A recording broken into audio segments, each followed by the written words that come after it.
یہ رمضان کا مہینہ تھا۔ نکارے پٹ پٹا کر خاموش ہو گئے تھے۔ گھروں میں سحری کی تیاریاں ہو رہی تھیں۔ دہی ولونے اور توے پر روٹیوں کے پلٹنے کی آوازیں مندروں کی گھنٹیوں کی طرح پراسرار معلوم ہو رہی تھیں۔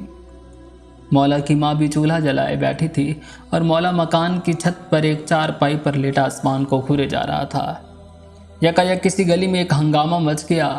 مولا نے فوراً لٹھ پر گنڈاسا چڑھایا اور چھت سے اتر کر گلی میں بھاگا۔ ہر طرف گھروں میں لالٹینیں نکلی آ رہی تھیں اور شور بڑھ رہا تھا۔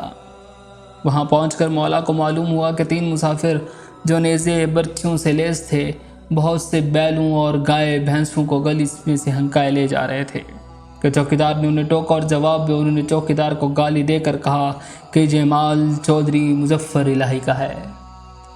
یہ گلی تو خیر ایک ذلیل سے گاؤں کی گلی ہے، چودھری کا مال تو لاہور کی ٹھنڈک سڑک پر سے بھی گزرے تو کوئی اف نہ کرے۔ مولا کو کچھ ایسا محسوس ہوا جیسے چودھری مظفر خود بنفس نفیس گاؤں کی اس گلی میں کھڑا اس سے گنڈاسا چھیننا چاہتا ہے۔